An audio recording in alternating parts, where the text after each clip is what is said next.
Hola,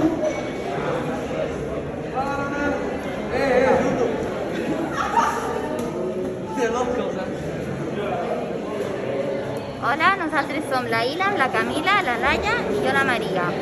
I ara us explicarem el nostre experiment que s'anomena el líquid piranya. Per posar-vos en situació, una reacció química és un procés en el qual una o més substàncies que anomenem reactius es transformen en altres substàncies que anomenem productes. Nosaltres ens centrarem en dos tipus de reaccions que, tot i que són oposades, actuen a la vegada. I aquestes s'anomenen reaccions d'oxidació, reducció o redox. Tal com indica el seu nom, estan formades per una reacció d'oxidació i una altra de reducció. Les reaccions d'oxidació es caracteritzen perquè un compost perd electrons. En canvi, les de reducció es caracteritzen per tot el contrari, és a dir, perquè guanyen electrons. Per tant, aquestes reaccions, com he dit, passen juntes i, per tant, en el nostre experiment, el reactiu que alliberarà electrons i, per tant, s'oxidarà serà l'alumini i, en canvi, aquell que rebrà aquests electrons i es reduirà serà el coure. Els materials d'aquest experiment és el sulfat de coure, el clorur de sodi, que és la sal, un recipient per afegir tota la dissolució, dos vats de precipitats, un per la solució i aquest per l'aigua, que amb el bec de Bunsen anem bullint l'aigua i amb el termòmetre controlant-lo. A més, tenim unes pinces per agafar el vas de precipitats, ja que això està molt calent, i una vareta per acabar de remenar tota la dissolució, i l'alumini. Primer afegim una cullerada i mitja de sulfat de coure al vas de precipitats.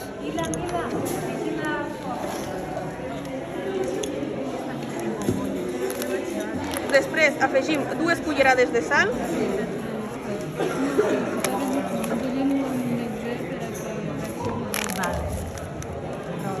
Ho barregem.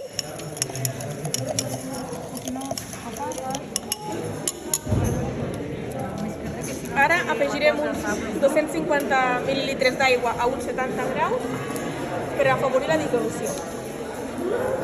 Una pregunta, ara, ¿de qué está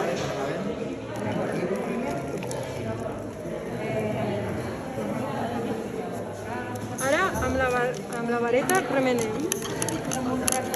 Posem una capa d'alumini a sobre de la safata i un cop això estigui totalment dissolt, veureu el que passa quan afegim l'alumini.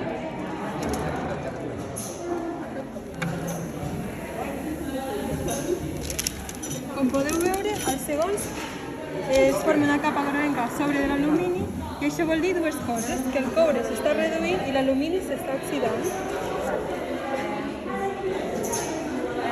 Així doncs, en aquest experiment es produeixen dues reaccions. La primera és que al barrejar l'alumini amb el sulfat de coure obtenim sulfat d'alumini i coure precipitat. I la segona és que bàsicament l'hidrogen de l'aigua es desplaça. Per tant, aquest hidrogen, que és gasós, s'allibera en forma de bombolles que són com aquestes que podeu observar. A part, el sulfat de coure i la sal actuen com a catalitzadors, és a dir, que incrementen la velocitat de la reacció química. Com a conclusió, l'alumini es va consumint, és a dir, que es va oxidant i el coure es va reduint. I d'aquí trobem el nostre nom de líquid piranya.